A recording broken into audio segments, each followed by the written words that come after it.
In one of our earliest videos on this channel, I talked about the idea of cross-training. Now back then we were just getting the channel going and I was knocking the dust off myself from a lull in training and getting back into the swing of things.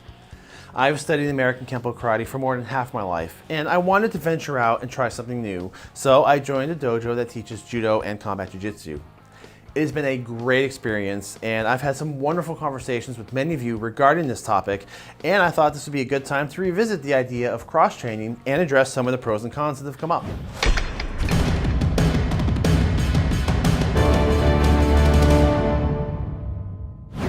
So when I released this episode, I got a lot of responses right away, and most of them were very positive. A lot of you told me your experiences. I started in this art, and I joined this art, and then I combined with this art. So it's actually interesting to see the different hybrids people are putting together, and that fascinates me a lot. I also got several comments on why cross-training was not a good idea. And I thought that was really interesting because I didn't expect that, because in my mind, the more you learn, the better it is. I'll just keep adding to it. But when people brought up different reasons why it might not be a good idea, it got me thinking, and I sat down, I spent some time and thought about it and realized this might be good to talk about it. So let's ask the very first question. Why cross-train to begin with? Well, there's a few different reasons. One possible reason is people move. Chances are you're not gonna have the same options where you go to. So sometimes people switch arts or add other arts because they have to or they don't have a choice. Related to that could be if your school closes. If you're in an area like I am, we're down in the Metro South Florida area, there are various types of schools in every corner. We have Shotokan, we've got Brazilian Jiu-Jitsu, we have Judo, we got Taekwondo, we have MMA schools up the Yin Yang, we've got Kempo schools everywhere. You name it, we have most options here. Not every city's like that. So if your school closes and you happen to be training in an art that might be the one of those schools in the area, you have a problem. You go back to, all right, well, what do? Do you look for a school that's outside the area that you're willing to travel to, or do you switch arts, or do you do both? I know people who will sign up for a new school and do regular classes, but once a month or once every other month go to another further school to keep their old stuff up. So that could be another reason why you would cross-train. Other people feel that maybe there's something missing in their art. That is one of the primary reasons I think is beneficial to branch out, because if you feel like you're lacking in something, there's nothing wrong with going to try to find it. Which goes into the next reason, supplement. Sometimes you just want to supplement your training. You want to just add another spice. Maybe one school will do something a little bit different than the way you learn it, and you want to see another perspective. And it's good to see different perspectives. Doesn't mean you have to do it their way, but it's good to know why they do it their way, and then you can make an educated decision on what you want to mix. And then we have people who just want to expand and learn more. Some people want to just, they've been doing something for most of their life and they want a different flavor, or they want to learn a cultural aspect of another art. If you train in the Korean arts your whole life, well, a Chinese art might be something new and might be something worth learning in terms of an academic background. So there's all sorts of reasons why a person would want to cross-train. No art is perfect. There is not a single art out there that does everything the best. Although there are a lot of arts that try, and I give them a lot of admiration because they do a good mix. So there's a bunch of hybrid arts that try to mix a bunch of different aspects together to create a unique blend. And like, for example, Kajukembo, you've got karate, judo, jiu-jitsu, kempo, boxing, Shotokan, it's all mixed together. That is a pretty dynamic mix. And for someone who wants to study in one art, that gives you a taste of stand-up, gives you a taste of ground fighting, grappling, joint lock. It's a good mix. Kudo. Kudo is an offshoot of Kyokushin. It's actually a mixture of Kyokushin and Judo. Kudo takes the Judo aspect of it and mixes it with the competition of Kyokushin. And if you go watch some of those competitions, they're pretty amazing to watch. It's full contact, they kick to the head, they wear protective gear, but they go for the knockouts and they can do throws and takedowns and grappling. It's actually fascinating to watch. And I like the idea of, they took a very strong stand-up art and a very strong grappling art and they mixed it. And it should be no surprise that probably one of the best mixers right now are MMA schools, which is literally mixed martial arts, because they teach stand-up fighting, they teach kicking, they teach punching, they teach blocking, they teach grappling, takedowns, wrestling. It's a dynamic mix, and it's also a good mix if you want to learn how to fight quickly. There's not one art that's going to fulfill all. It's not one size fits all. You have to know what the strengths are of each art, because all arts developed differently in different times, different regions, for different reasons. A lot of people like the Chinese arts. Others think they're garbage because, well, it's not what they want. Some arts are primarily for fighting, such as boxing, sport, sport taekwondo. boxing, judo. These are highly competitive sports, and some people want just that. Other arts like Bujinkan or a lot of the Chinese arts, they have combat aspects depending on which art you go to, but there's also a lot of cultural, there's a lot of centering and balance. It's more of a lifestyle, it's not just for fighting. Martial arts have a lot to offer besides just fighting. Others, like myself, have a base art that is their foundation, and you want to add and build on top of that. I'm actually pleased, and I'm usually surprised when a lot of you tell me what you're doing because I find it very intriguing. Okay, now I want to get to the part, again, that surprised me when I did the first episode. Some of the warnings or some of the resistance to cross-training that I was meeting from some people. One reason that was given was it's too confusing and it's really easy to mix the arts up. So the argument there is, okay, well, if you're training in Shotokan and you're gonna go do this other karate system over here, you're gonna mix them up. You know, your form is gonna be, you're gonna not remember which form goes to which art, and your stances are gonna be affected, and this method is gonna conflict with that method, and it's gonna be really easy to confuse the arts. The other comment I got was, it's too dangerous. That based on the confusion is that if you don't spend enough time in one art and you're trying to do multiple other arts, that you're gonna die if you try to use it to defend yourself. Also, some feel it's disrespectful to train in multiple arts. They feel that if you go to a school, that is your school, that is your home, that is your instructor, and you should be loyal to them, that the venture outside that circle is very disrespectful and dishonorable. And the other reason I hear sometimes is, well, my art is perfect, or XYZ is perfect, so you don't even need anything else. If you've got this, you're done. So everything else is garbage, so why would you venture out? Because all you need is right here. So let's tackle some of these. Why do I agree and disagree with some of these warnings? So the whole thing about it playing to being too confusing, that has some legitimacy to it. It could be easy to confuse arts together. My statement on this is, it depends on the experience of the practitioner. If you've spent 20 years in one art and you want to venture out, I see nothing wrong with that. You're not going to accidentally confuse this with another art because now this is your core, this is your base, you're going to add flavor to it. If you are a beginning student and you are just starting out and you have no experience in any martial arts, then you can start running into some problems. Yes, it's very possible that if you're trying to learn too much at once, you can conflict arts and you can forget one thing, and even though that won't allow you to dedicate your concentration fully on one art, so you're kind of splitting in between. So it's kind of like you're kind of half training. That is a legitimate concern. And again, that comes down to your experience. How much experience do you have in one art before you go off to another one? Also, I think it depends on the similarity between arts. Experience aside, a lot of arts are based off other arts. So for example, Shotokan and Tang Soo Do are very, very similar. Tang Soo Do is based partially on Shotokan, so they've got a lot of shared techniques and katas, but there's still a distinctive difference. So if you're trying to learn them both at the same time, if you're a beginner, that will get confusing because now you're trying to learn two versions of the same thing without the experience. If you're an experienced Shotokan practitioner, well then honestly, Tang Soo Do you'll probably pick up quickly, and vice versa. So if you're really strong in one, it's not that hard to learn the other. It's kind of like if you know Spanish, learning Italian and Portuguese, they're different languages, but they're close enough that there's enough commonality. It's an easier transition than say going from Spanish to Japanese. Martial arts is very similar. It's a lot like languages, the way they're spoken, the way there's accents. So sometimes it's easier to learn one if your base is from another that's similar. Now, regarding the comment that you're accidentally going to use the wrong art and kill yourself in a self-defense situation, this one gets wiggy to kind of analyze because I agree and disagree. I disagree with the fact that you're going to accidentally do the wrong art.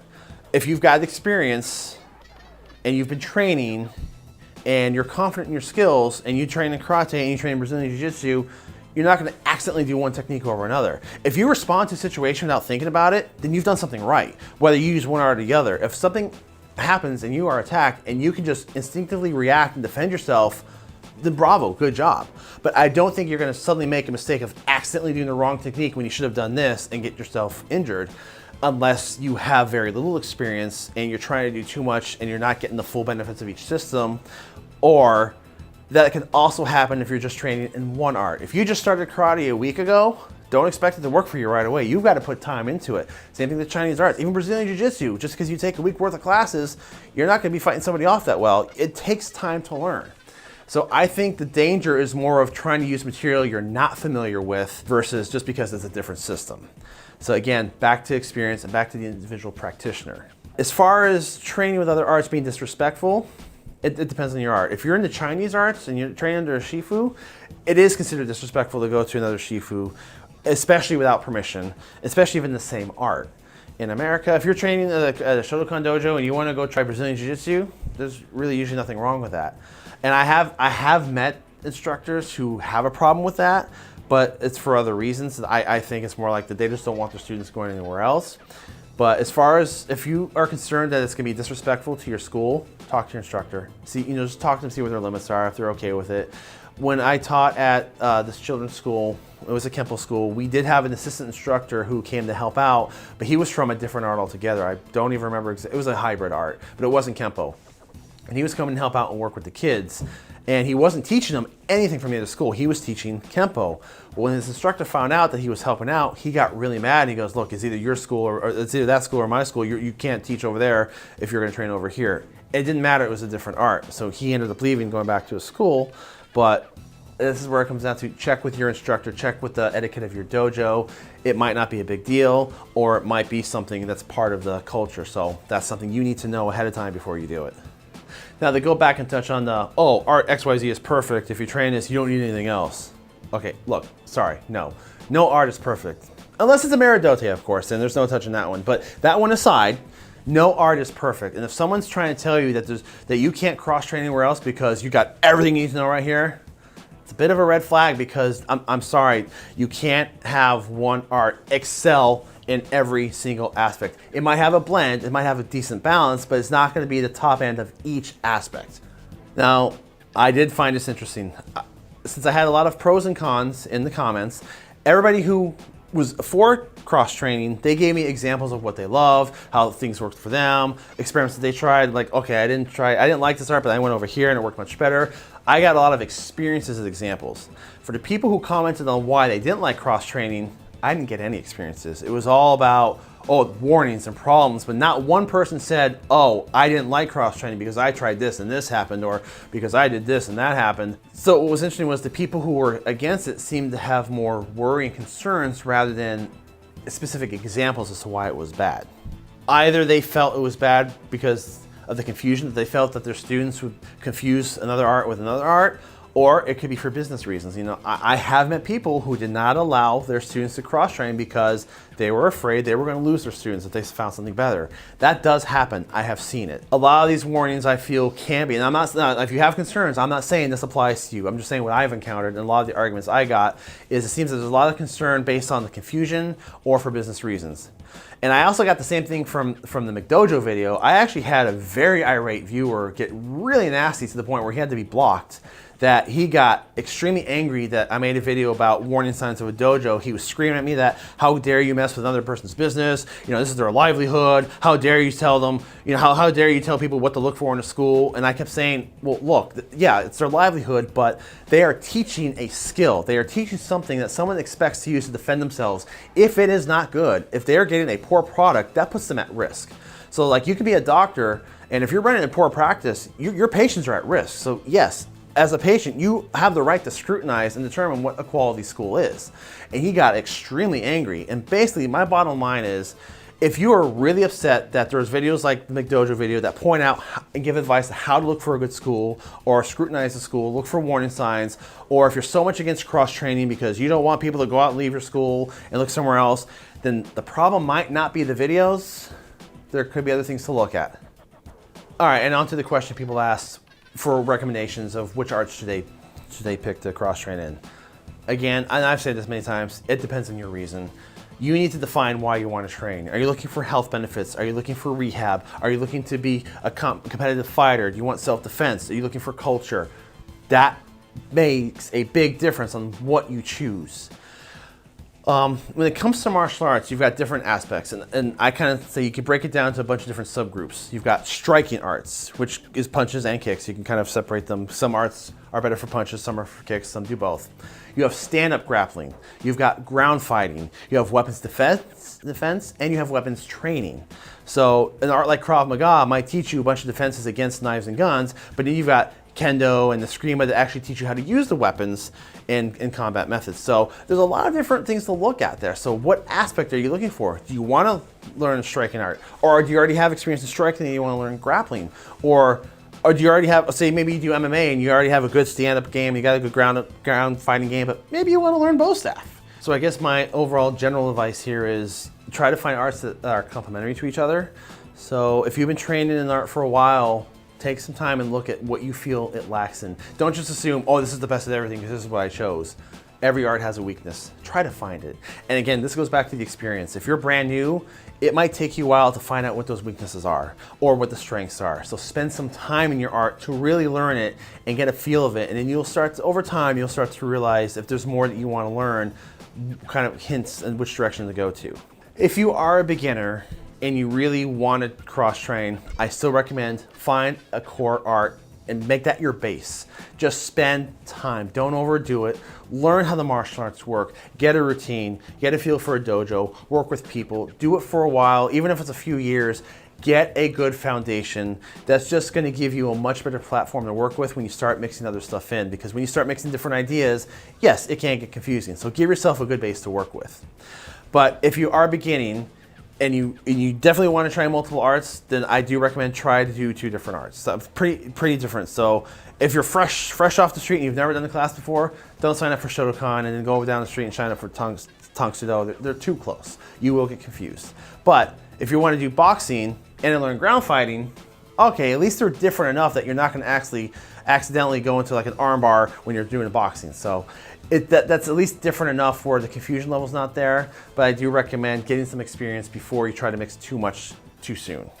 And I want to use Shotokan again as an example because the reason I keep mentioning this one a lot is Shotokan is very diverse in terms of it is the base of a lot of arts.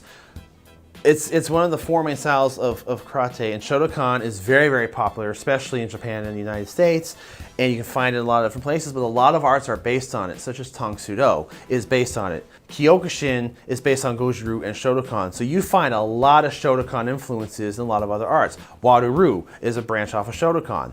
So there, you've got some cross-training right there happening. A lot of arts have similar roots to each other, and there's a lot of overlap. So all in all, if you're gonna cross-train, just be smart about it. You know, do your homework. Don't just go running to the next school or the closest school to you and say, okay, I'm just gonna do this. Analyze what you want. If you're in an art, what is it lacking? What are you trying to add on to it? Like, why do you wanna cross-train? Find your reason why, then try to determine in your head a combination that you think is gonna work for you, and then go do searches based on that. You'll be much more prepared and educated in helping pick the right school for you. As far as the benefit of cross-training, if it wasn't for cross-training, we wouldn't have most of the arts that we have today. You know, we'd only have like a dozen as opposed to the hundreds or even thousands that are around. You know, humanity grows by building knowledge on top of other knowledge. You know, arts cross-trained. You got Shotokan that came from Shorei-ryu and Shorin-ryu, and Tang Sudo that came from Shotokan. And they all build, and you'll see that as people build and learn, they branch off because they've trained in this art, but they've now taken elements from this art and they've made their own, and that branches, and that branches. And that's why we have such a dynamic system today that no art is alike. And to me, that makes it much more richer and deeper and meaningful.